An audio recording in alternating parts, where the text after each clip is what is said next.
আসসালামু আলাইকুম, welcome to my new blog. বরাবর আবার চলে আসলাম নতুন একটা ব্লগ ভিডিও নিয়ে। আজকে আমি এখন আছি বর্তমানে বাঙালি নদীর মধ্যে, অর্থাৎ সচরাচর বাঙালি নদীর নিয়েই আমার ভিডিও হয় বেশিরভাগ। এখনও আজও আসছি, দেখতে পাচ্ছেন আজকে সকালের বৃষ্টিতে প্রচুর পানি জমে গেছে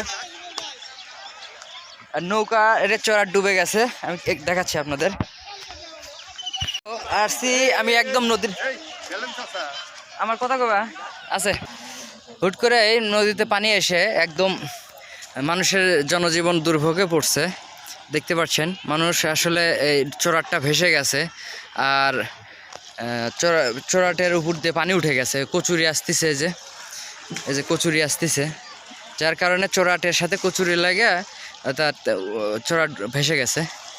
আজকে সকালবেলায় এত পানি হয়েছে, কারণ সকালবেলা প্রচণ্ড বৃষ্টি ছিল, যার কারণে হুট করে পানি বৃদ্ধি পাইছে। আর ওই যে উপরে বন্ধুরা দাঁড়িয়ে আছে, আমার ভিডিও করা দেখতেছে। আর এগুলো বস্তা এখনও পানিতে দেওয়া হয় নাই।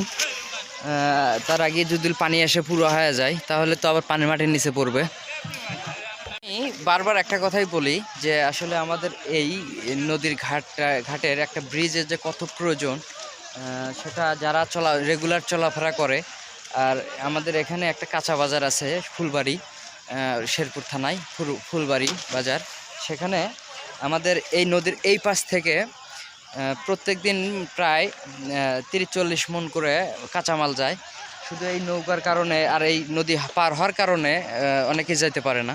তো আমি মানে আমাদের এমপি মহোদয়ের কাছে একটা অনুরোধ যে আমাদের এই ব্রিজটা যেন অতি তাড়াতাড়ি হয়। বাচ্চারা করতেছে, অর্থাৎ পানি সেচ দিচ্ছে, দেখতে পাচ্ছেন। নৌকা ডুবে গেছে, এখন নৌকার দরকার, এখন বাঁশের সাঁকো দেওয়ার হবে না, যার কারণে নৌকা প্রস্তুত করতেছে এখানে, যে নৌকা দিয়ে মানুষ পারাপার করা হবে।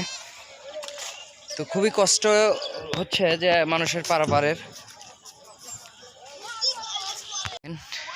এগুলো সব ঘোলা পানি, অর্থাৎ নতুন পানি। এগুলা নদীতে পানি এসে হুট করে পানি এসে চোরাট মোরাট সব ডুবে গেছে। কেরে বাচ্চারা পানি নৌকা শুকাচ্ছে। তো ভিডিওটি এই পর্যন্তই। সবাই ভালো থাকবেন, সুস্থ থাকবেন। দেখা হচ্ছে পরবর্তী ভিডিওতে। আমার চ্যানেলে নতুন দর্শক হয়ে থাকলে অবশ্যই চ্যানেলটি সাবস্ক্রাইব করে দেবেন। ফেসবুক পেজ থেকে যারা দেখছেন তারা অবশ্যই পেজটি ফলো করে দেবেন। ধন্যবাদ সবাইকে।